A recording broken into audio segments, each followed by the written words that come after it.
어떤 사람이 감옥에 들어가서 살게 됐습니다. 그 감옥에 들어가서 사는데 심심하잖아요. 뭐 별로 하는 일도 없고. 그러니까 그 앞에 개미가 이렇게 지나다닌단 말이죠. 그 개미를 잡아가지고 차렷! 열중시켜! 그걸 가르쳤어요. 그 개미를 가르치는데 3년이 걸렸습니다. 차렷! 하면 차렷 자세를 하는 것을 3년을 가르쳤어요. 그러니까 그 사람도 오래 사는 거죠. 이제 나와가지고 자기 애인한테 봐라, 개미가 지금 차려든다. 그리고 보이니까 애인이 감동을 받는 거예요. 칭찬하고 수고했다고 그래 칭찬했어요. 그러니까 이분이 어느 음식점에 가가지고 웨이터가 있습니다. 그 웨이터를 왔는데 불러놓고 보세요. 이 상우에 이 개미를 보라고. 그러니까 말이 끝나자마자 웨이터가 하는 말이에요. 죄송합니다. 그러고 손으로 딱 눌러서 죽여 그랬어요. 우리 군인에 가면 모든 훈련 중에 그 차려 자세라는 기본 훈련이 있습니다. 그 차례 자세가 잘 되면 다른 훈련도 잘 돼요. 그런데 차례 자세가 잘 못 되면 다른 것이 다 잘 못 됩니다. 우리 성도에게 있어서도 기본적인 자세가 있어요. 그게 뭐냐면 예배 자세라는 거예요. 예배라는 기본적인 자세가 있습니다. 우리 성도들에게는 예배. 그러니까 이 예배를 잘 드리면 하나님의 은혜를 받고 믿음으로 성장하고 하나님의 은혜의 믿음의 사람이 됩니다. 그리고 이것이 흔들려가지고 제대로 기본 자세가 잘 못 되면 은혜를 잘 못 받아요. 또 신앙 자체가 막 전체적으로 흔들리는 일들이 있습니다. 오늘날의 편의주의적인 생각을 우리가 많이 가지고 있죠. 그러니까 이 편의주의적인 생각은 내 편한 방식으로 한단 말이에요. 그러니까 이 신앙의 기본 동작이 잘 안 되는 거예요. 이 기본 동작이 잘 안 돼요. 그러다 보니까 이 내 편의주의적으로 살다 보니까 우리 영적 생활도 이게 영적 생활이 아주 침체하고 죽기 딱 쉽다. 그래서 그 기본 동작에 자기 편의주의적으로 따라가면 안 됩니다. 그래서 이렇게 주님 말씀을 따라서 살아갈 때 우리가 그 영적으로 그렇게 살게 되는 거죠. 이런 일들이 있어요. 한 예배에 5분 내지 한 10분은 늦는 것이 보통이야. 이렇게. 그래 늦게 와가지고 나갈 때는 축도하기 전에 바삐 나가요. 바빠요. 무슨 일이 있었어. 바빠. 그리고 돌아가서는 하는 말이 뭐냐면 그래도 오늘 가서 예배 드리고 왔다고 말하는 거예요. 그래서 왔다 가는 것으로 자기 예배를 다녀온 것에 대한 위로를 그걸로 받습니다. 그게 잘못된 거지. 예수님이 12살 때 예루살렘 성전에 올라갔습니다. 그때 6월절 절기인데 일주일을 절기를 지키는 때예요. 일주일을 부모님과 함께 가서 절기를 잘 지켰습니다. 지키고 너무 사람이 많으니까 보니까 떨어지게 됐어요. 애기 떨어졌어요. 그래가지고 부모님이 찾아서 12살 먹은 애기가 돌아다닐 수 있을 만한 곳을 구석구석 부지런하게 털. 나중에 보니까 성전에 앉아 있습니다. 그 어머니가 말했죠. 얘야, 나와 너희 어머니와 아버지가 얼마나 근심했는지 모른다. 그렇게 물었어요. 그 얘기를 했어요. 그래서 예수님이 하시는 말씀이 내가 아버지 집에 있어야 할 줄 알지 못하셨나이까? 그 대답을 합니다. 그 예수님이요. 그 말 중에 12살짜리가 말이죠. 그 안에 중요한 얘기를 해요. 하나님을 아버지라고 말해요. 12살짜리가. 그때 이제 처음 얘기하는 거예요. 12살짜리가 하나님을 아버지. 내가 아버지라고 하잖아요. 두 번째는 이 성전을 하나님의 아버지 집이라고 하는 거예요. 하나님을 아버지라고 그러고 성전을 아버지 집에 있어야 할 줄을 알지 못하셨나이까? 이러는 거예요. 유대인들의 생각에서는 그런 그들의 생각 속에서는 이런 말 나오기가 상당히 어려운 것이었습니다. 예수님은 그런 그 성전에서 있는 습관을 좋아했어요. 성전에 있는 걸 좋아하셨어요. 주의 전을 사모하는 열심이 많이 있었죠. 우리는 그 주의 전을, 우리 그런 걸 생각하면서 돌아보면 오늘 우리가 주의 전을 사모하는 열심이 내가 정말 있는가? 그런 생각을 갖습니다. 내가 주의 전을 사모하는 열심이 있는가? 내가 주의 전에서 갈망하는 영적 갈망함을 가지고 하나님 앞에 거룩한 예배를 드리고자 하는 그런 열망을 나는 가지고 있는가? 그런 생각을 갖습니다. 나는 주님 앞에 거룩한 예배를 드리는데 일주일 중에 만나는 여러 가지 많은 일들을 만나는데 그것이 조금 급한 일이라면 그 우선순위가 1순위에 있을 예배 드리는 그 1순위가 다른 순서에 밀려버리서 더 뒤로 밀려가는 일들은 있지는 않은가? 우리는 그런 일들은 우리가 쉽게 접하는 일들이 많거든요. 오늘 우리는 하나님의 전에서 예배드리는 일들의 최우선순위에 두고 평생을 살아가는 우리 성도들 되시기를 주의 이름으로 축원합니다. 그래서 이런 양보할 수 없는 평생의 중요한 일이에요. 왜 우리는 하나님을 예배를 드려야 합니까? 유대인들은 예배를 드릴 때 기본적으로요 10명 정도 드려야 예배 드리는 걸로 그렇게 생각했어요. 그것이 이제 전통이었고 그렇게 흘러내려왔습니다. 그런데 예수님은 오셔서 너희가 두세 사람만 있는 곳에도 내가 함께 하겠다고 말씀하셨어요. 예배가 성립될 수 있다는 거지요. 그러니까 우리는 그렇게 하면서 예배드리는 순간에 오늘 우리의 예배에 임재해 계시는 그 하나님을 만날 수 있다고 하는 것을 생각할 때 얼마나 귀한지 모릅니다. 우리는 예배에 성령 하나님을 만남해야 합니다. 이 만남에 우리 예배의 초점이 맞춰져야 돼요. 우리가 예수의 이름을 부르면서 주님을 만나고 찬송하면서 주님을 만나고 기도하면서 만나고 주님 앞에 예물을 드리면서 만나고 말씀이 선포되는 순간에 주님을 만나고 이 만남에 은혜의 축복의 역사가 있어야 돼요. 우리 예배 중에. 그러니까 우리가 그렇게 잘 안 되는데 어떻게 합니까? 그러니까 우리는 주님의 임재를 느낄 때까지 느낄 수 있도록 열심히 찬송하고 찬양도 하고 기도하고 하나님 앞에 나의 사랑을 고백하고 그리고 말씀에 정성을 기울여 집중해야 될 줄로 믿습니다. 그럴 때까지 해야 돼요.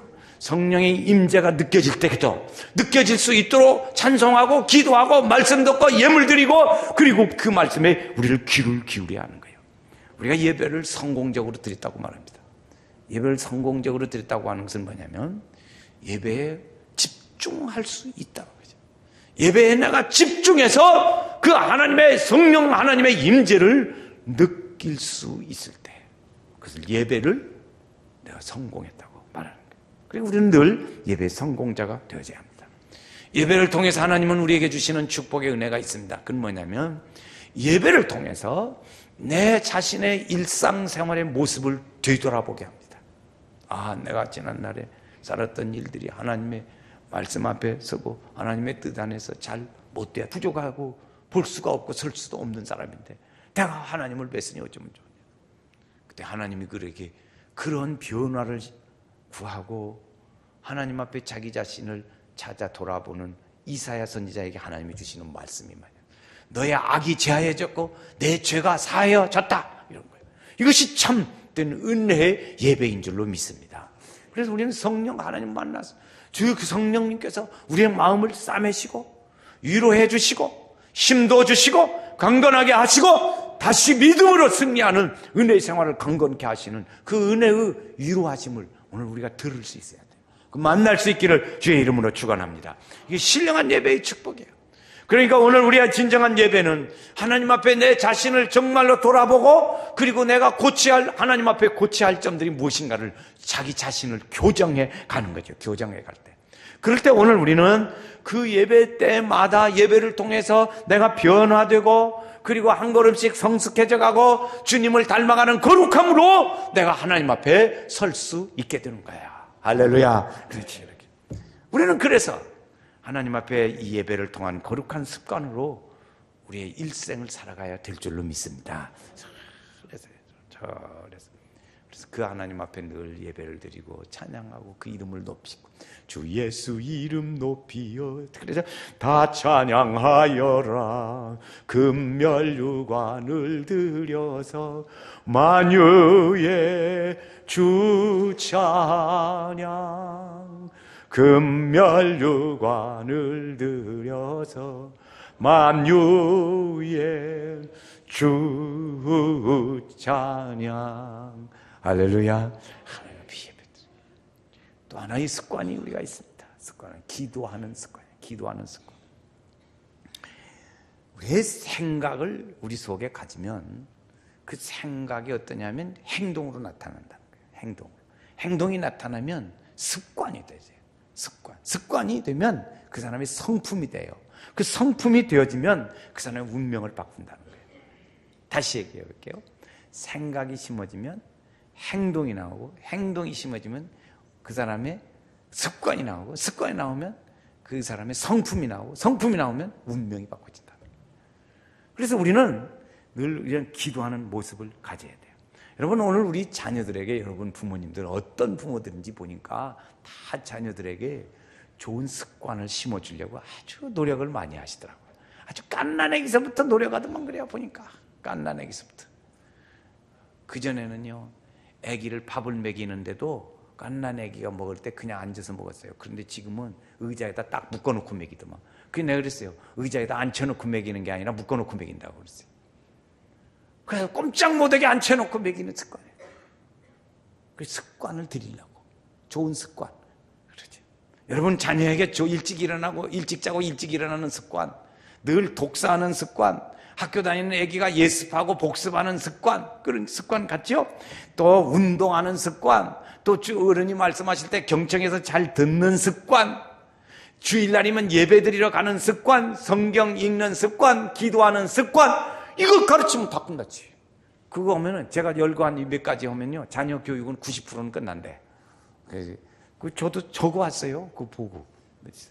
제가 다시 해볼까요? 일찍 자고 일찍 일어나는 습관, 규칙적으로 독서하는 습관, 예습 복습 잘하는 습관, 운동하는 습관, 어른이 말할 때 잘 경청해서 듣는 습관, 봉사하는 습관, 봉사 하나 빠졌네. 봉사하는 습관, 교회 잘 나가는 습관, 성경 읽는 습관, 기도하는 습관. 이거 가르치면 다 얘기할 것이 없대요. 우리가 이랬죠. 예수님도 이런 습관을 가졌었어요. 습관이 있었어요. 그 오늘 말씀에 보면 그 22장 39절에 오늘 말씀 39절을 읽어보세요. 39절 같이 읽습니다. 예수께서 나가사 습관을 쫓아 감람산에 가시매 제자들도 쫓았더니 그랬어요. 여러분 한번 보세요. 예수님이 지금 이 오늘 읽은 말씀은 상황이 그런 상황입니다. 예수님이 제자들과 같이 있고 기도하고 같이 이제 곧 잡히는 거예요. 예수님이 딸 셈이 잡히는 거예요. 참 정말 어려운 때예요. 어려운 일을 예수님은 알고 지금 앞에 두고 있다고요. 그런데 어떻게 한가하게 산에 가서 기도했어요? 그런데 어떻게 해서 올라갈 수 있었어요? 그 어렵고 지금 위급한 상황, 절대절명의 시간에 어떻게 그렇게 할 수 있었을까? 그것은 습관을 따라서 가세요. 습관이 안 되면 못하지. 습관이 있었다는 거예요. 습관이. 이 거룩한 습관이었던 기도를 오늘 우리도 나의 거룩한 습관으로 가져야 될 줄로 믿습니다. 예수님의 그 거룩한 기도하는 습관이 나에게도 거룩한 습관으로 덧입혀지게 하여 주소서. 이같이 예수님은 기도하시면서 아주 통곡하셨다고 히브리서 5장 7절을 보니까 가르쳐주고 있어요. 육체에 계실 때 심한 통곡과 눈물로 간구했더니 그 소원을 들으셨고 그랬어요. 들으셨고 응답했다고 말씀했어요. 그러니까 그 기도를, 예수님의 기도는 그런 중에도 참 통곡했던 것 같아요. 예수님은 기도로 그 사역을 시작하고 마쳤죠. 처음 공생애를 시작하실 때 40일 금식 기도하고 시작하셨단 말이에요. 제자들을 선택하실 때도 기도하셨어요. 사역 중에도 제자들을 밤중에 어두운 데 바닷가에다 배 띄워서 보내놓고는 예수님은 산에 가서 기도하셨어요. 예수님은 보시면 또 이제 많은 사람을 가르치시고 또 병자를 고치시고 아주 육체적으로 좀 피곤했죠. 그런데 그 다음날 새벽에 한적한 곳에 가서 기도했다고 가르쳐주고 있습니다. 그 예수님이 그렇게 하는데 기도하는데 무슨 기도를 그렇게 많이 했을까? 그런 거예요. 그런데 예수님의 기도를 자세히 살펴보면 예수님은 내가 나에게 이렇게 좀 해주세요. 예수님, 주님 이것 좀 해주셔야겠습니다. 그렇게 하지 않았어요. 그 초점이 우리 대개 기도는 이걸 도와주세요. 하나님은 우리를 돕는 자로 이렇게 주점이 나에게 있어요. 주어가 나라고. 그런데 예수님의 기도는 주어가 주님이야.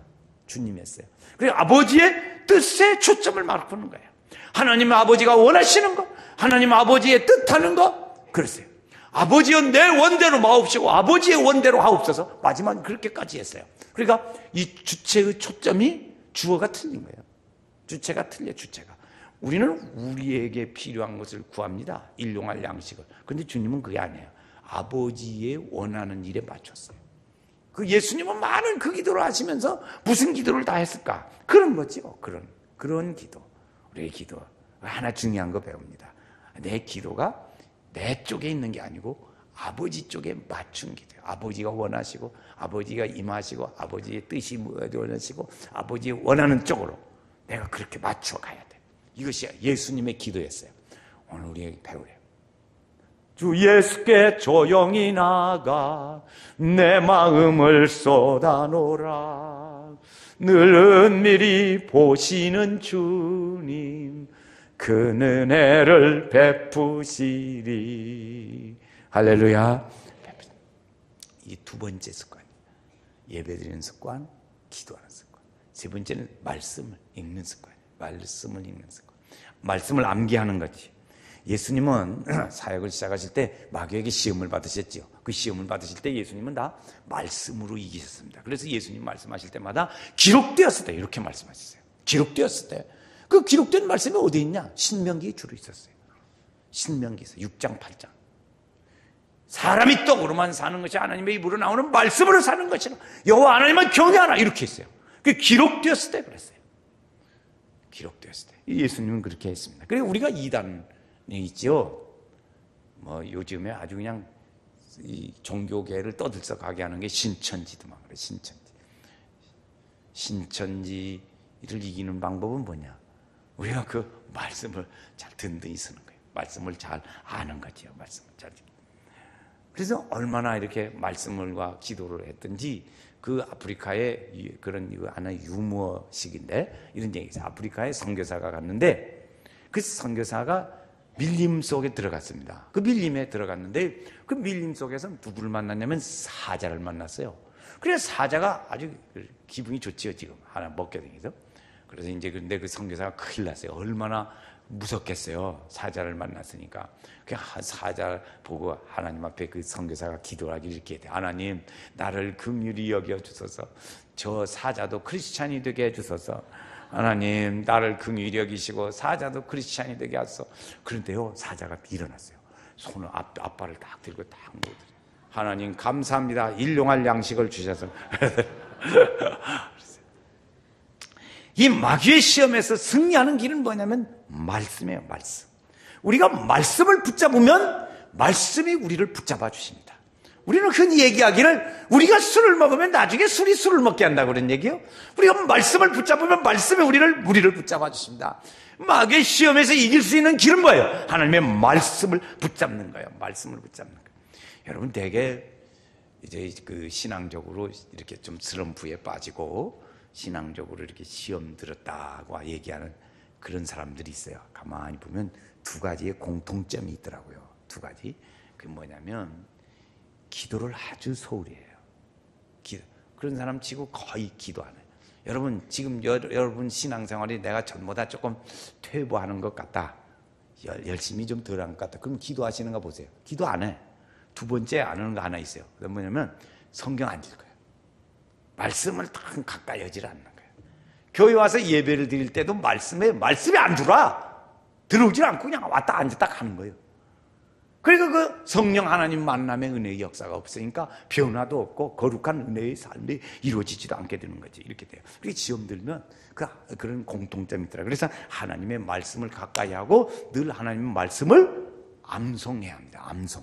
여러분 연세교회 성도가 내가 정말 연세교회 성도로서 잘 간다 그러면요 53구절 외워야 합니다. 53구절 성경 외워야 그 이제 합격 점수가 들어가는 거예요. 53구절 못 외웠다 그럼 열심히 외우시기 바라요. 외우셔야 합니다. 그게 이제 거기죠. 기본적인 것이 이렇게 주님 우리에게 말씀하시기를 내가 너희에게 말한 것을 성령이 함께 하셔서 생각나게 하겠다고 말했어요. 가르치시고 생각나게 하겠다고 말씀하셨어요. 근데 예수님이요 베드로에게 말씀하시기를 야 네가 말이지 날 세기 전에 날 3번 모른다고 부인할 거야.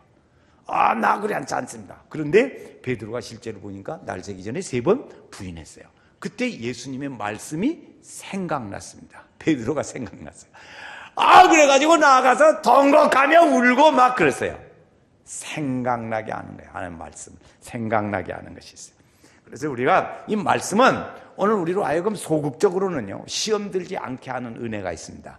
그러나 적극적으로는 하나님 말씀이 오늘 우리를 깨끗하고 정결하게 합니다. 우리를 정결하게 하나님 말씀으로 새롭게 하고 씻어내고 이렇게 말씀 의지하게 하는 거예요. 내가 주께 어떻게 했어요? 무엇으로 사람이 행실을 깨끗게 하니까 이렇게 했어요. 그랬더니 다만 주의 말씀을 따라 삼갈 것이니라 그랬어요. 내가 범죄하지 않기 위해서 나를 어떻게 지키겠습니까? 그때 말씀하시요. 내가 주께 범죄하지 아니하려 그다음 뭐요? 주의 말씀을 내 마음에 두었나이다 그랬어요. 그 말씀 마음에 둬요. 여러분 하나님 말씀을 읽어요. 읽었어요. 그럼 읽고 또 말씀을 외우기도 해요. 이걸 읽었든지 말씀을 암기하든지 간에 암송하든지 간에 하면 그 말씀이 우리 속에 들어와요. 말씀이 우리 속에 들어오게 된다. 그러면 우리는 그 하나님의 뜻에 근접하게 되죠. 그렇잖아요. 말씀이 내 속에 들어와 있으니까 외웠어요. 기억했어요. 생각했어요. 그러니까 말씀이 내 속에 들어와 계시고 나는 그 말씀에 근접하게 되는 거예요. 그렇게 되는 거죠. 그래, 그렇게 말씀을 모실 때 나는 그의 말씀을 따라서 살아가게 돼요. 이렇게 살게 돼. 그 말씀을 따라서. 그러죠. 안식일을 기억하여 거룩히 지키라. 내 부모를, 여러분 아마 이번에 명절에 많이 하셨죠? 내 부모를 공경하라. 그래 많이 하셨을 거예요. 그 말씀을 우리 마음에 담았어요. 그 말씀을 우리 담았으니까 그 말씀과 가까워졌어요. 그 말씀을 자연히 따르게 되죠. 부모를 공경하라고 했잖아. 이렇게. 그렇게 하지요. 이렇게. 여러분, 저는 우리 자녀들, 어린이들이요, 주일 학생들, 또 중고등부 청년들, 이 학생들을 자주 만나는 걸 좋아합니다. 그래서 자꾸 만나서 얘기도 하고 물어보기도 하고 그러는데, 여러분, 우리 부모님이 말이죠, 자녀들에게 물어봤어요. 야, 너 용돈 받지? 예, 받아요. 월급으로 받니? 주급으로 받니? 그랬더니 뭐 3가지더라고. 월급으로 받는 애기도 있고 주급으로 받는 애기도 있고 그때 받는 애기도 있고 그러더라고.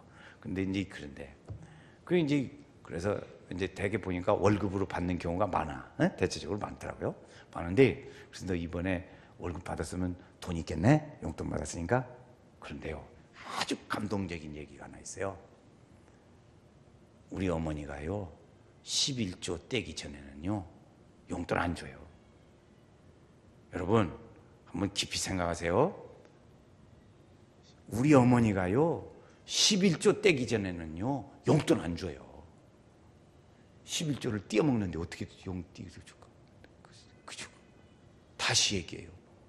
우리 자녀들이요, 자기 어머니, 부모님에 대해서 갖고 있는 이미지가요, 그렇게 갖고 있어요.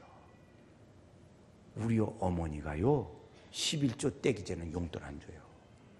못 받았다는 거예요. 그 얘기를 하더라고. 그러면 그 애기에게, 자녀에게 그만큼 인식이 되어질 정도로 하려면 어느 정도로 해야 되겠어요? 한 번 해가지고 되겠어요? 안 되지. 여러 차례. 그러니까 그 부모는 11조를 우선으로 띄는 거야. 띄어먹느라고 지금 바쁜데 하나님은 자꾸 그런 보고 도둑놈이라고 그러고. 근데 그 양심에 얼마나 부담되겠어요, 성도님. 뭐들 그렇게 양심에 부담될 짓을 자꾸 하세요. 그냥 11조 딱 띄고 그냥 자녀에게도 11조 띄기 전에 용돈 안 줘요. 그렇게 애기가 말할 수 있다면 얼마나 좋겠어요. 응? 아, 그래 안 해요? 저 그 자녀들한테서요, 그 말 듣고 제가 아주 그냥 놀랐어요. 이야, 너네 어머니는 진짜다! 내 속으로 그랬어. 너네 어머니 진짜다. 그래 안 해요? 여러분, 오늘 부모님이 기도를 얼마나 하지 않으면 부모의 기도는 자녀의 평생 축복이라는 말을 써붙이고 기도하겠어요? 기도를 안 하니까 그렇지. 기도를 해야 되지 않겠어요? 하나님 말씀이요, 그렇게 우리를 움직이는 거야. 말씀이 움직이는 거야. 예수님의 공생의 말씀으로 시작하셨습니다. 예수님 마지막 십자가에서도 말씀으로 시작하셨어요. 엘리 라마 사박다니, 아버지 어찌하여 나를 버리시나이까 그랬어요. 그 말씀이 어디 있어요? 시편 22편 1절 말씀이에요. 아버지, 내 영혼을 아버지 손에 부탁하나이다. 그거 그냥 하신 것 같으죠? 그런데 그것이 시편 32편 1절 말씀, 31편 5절 말씀이에요. 시편 31편 5절. 그 성경에 있는 말씀이라고요. 예수님이 그 말씀하셨어요. 자, 오늘 우리가 3가지 말씀을 했습니다. 그런데 참 우리가 하나 여기서야 할 것은, 우리 습관 중에 말이에요, 우리 부모님들이 하나 생각하고 넘어갈 건, 여러분, 적어도 성경 목록가 하나 정도는 외워두는 게 안 좋겠습니까? 성경 목록가, 창세기, 출애굽길에, 그래야 이거 성경이 어디 있는지 찾지. 이거 뭐 스바냐가 어디가 있냐? 그러면 이거 스바냐가 이것이 구약에 있나 신약에 있나 막 처음부터 그냥 인여러가 빌레몬서가 어디가 있나? 이거 한 페이지짜리 뭐가 참냐? 그러면 되겠어요. 그건 우리가 말씀을 가까이 하지 않았다는 증거 중에 하나입니다, 여러분. 적어도 오늘 이 말씀의 습관 중에 말이죠. 말씀 묵상하고 암송하는 습관 중에 이렇게 그 성경 목록가 정도. 이 저녁에 오셔야, 저녁에 오셔야 이걸 공부를 하든지 뭘 하든지 하지. 이렇게 그렇게 하시기를 바랍니다. 그래서 참 이제 우리 세 가지 습관, 예배하는 습관, 기도하는 습관, 성경 읽는 습관, 세 가지 오늘 말씀드렸습니다. 같이 해요. 시작. 예배하는 습관, 기도하는 습관, 성경 읽는 습관. 평생에 듣던 말씀, 평생에 듣던 말.